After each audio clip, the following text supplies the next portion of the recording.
Ustadz, alhamdulillah. Gimana Ustadz? Sehat ya? Alhamdulillah. Subhanallah, ini pagi yang ceria. Kita dihadiri oleh beberapa jamaah yang berasal dari beberapa tempat. Mudah-mudahan ini keberkahan untuk Bengkel Hati, Ustadz. Amin, amin. Bengkel Hati hadir di TPI untuk memberikan sebuah kesejukan hati bagi siapapun yang menyaksikannya.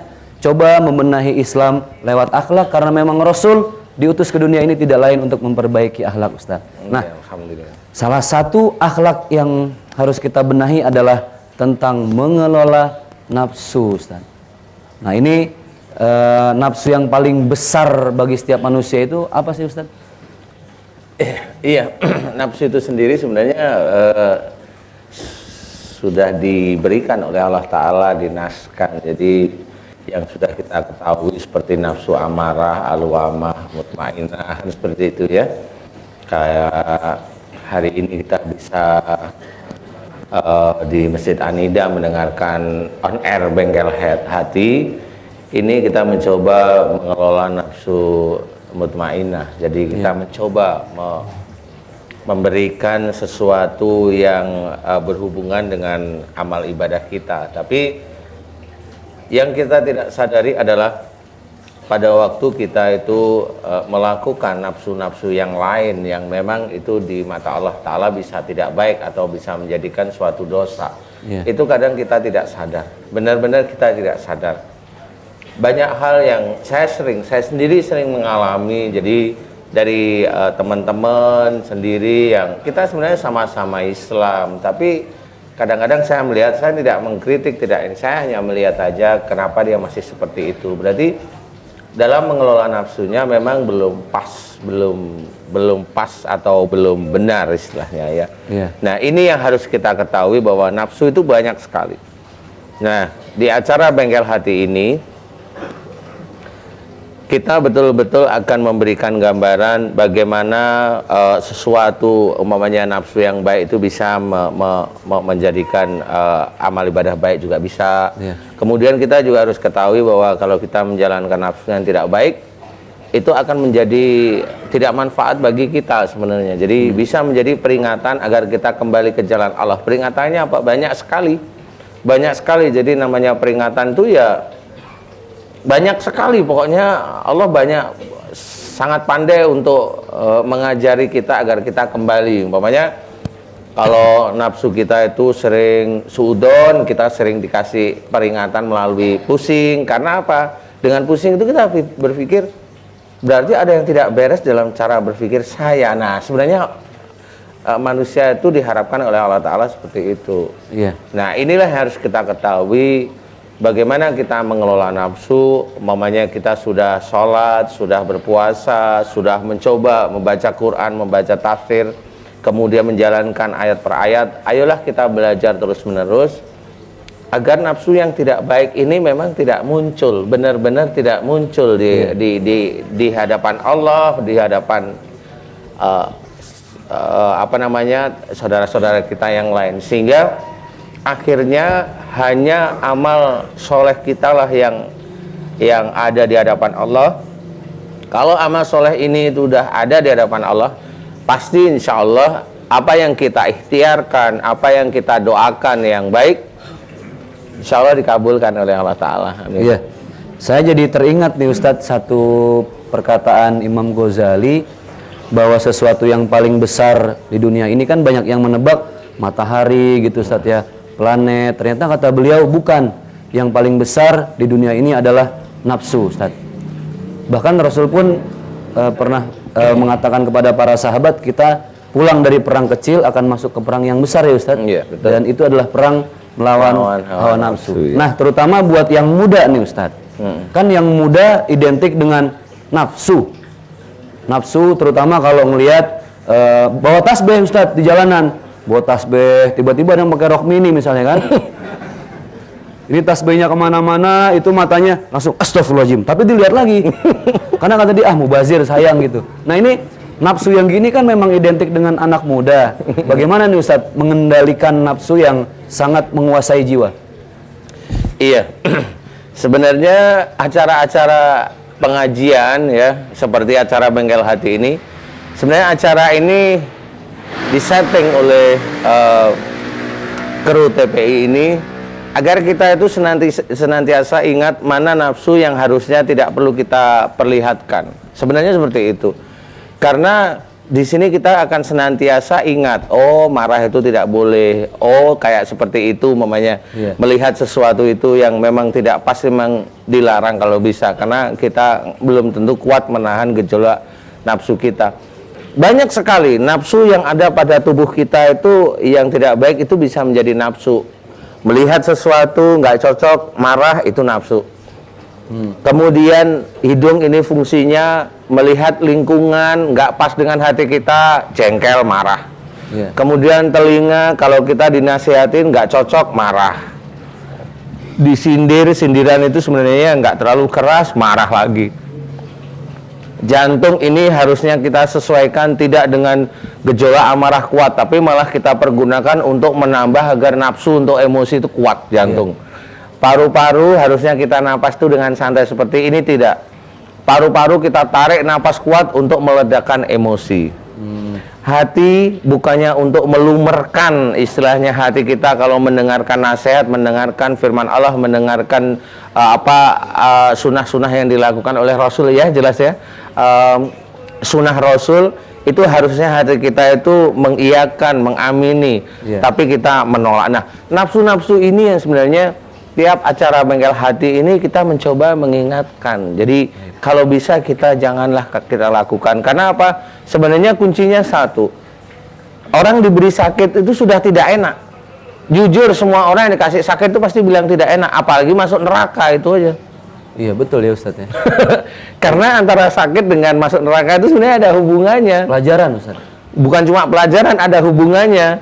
Wala nudiqannahum minal adabil adna dunal adabil akbari la'allahum yarji'un. Jadi di sini ceritakan, sungguh aku timpakan siksa kecil di dunia sebelum siksa besar di akhirat, la'allahum yarji'un, agar mereka kembali ke jalan yang benar.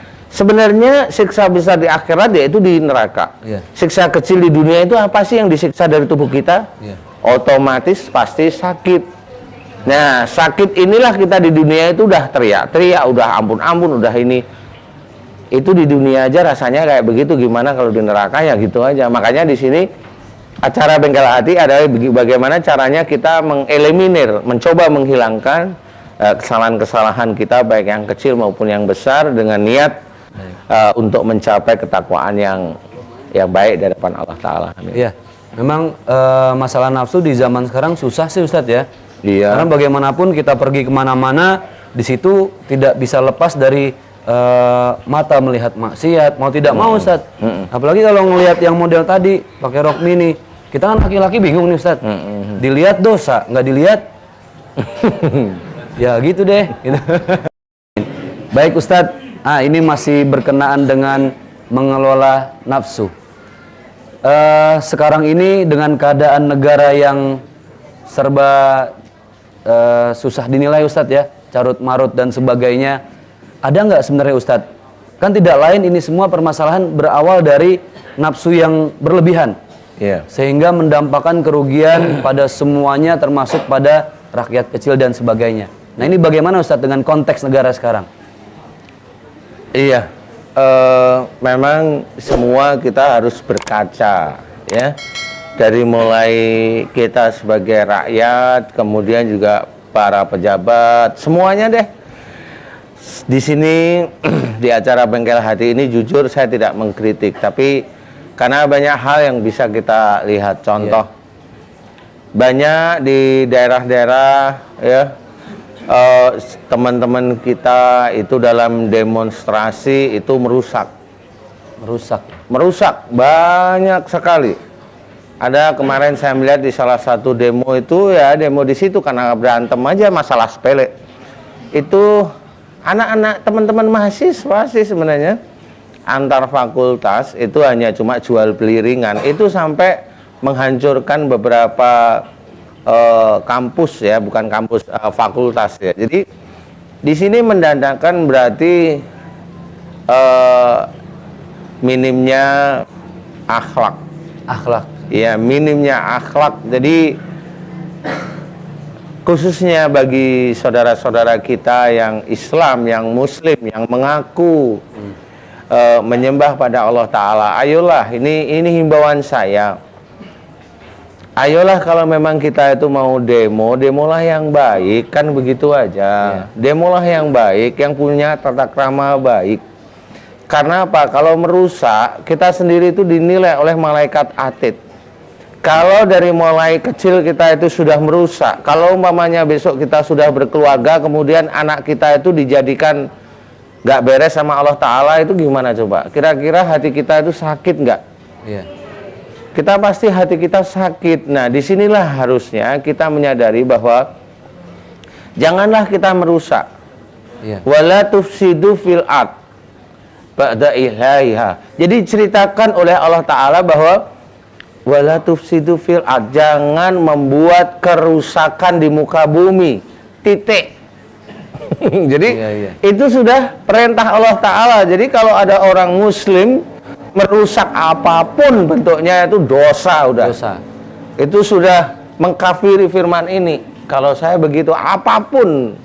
Makanya di sini saya menghimbau, ayolah kita perbaiki perbuatan kita. Iya. Mau demo yang baik ya.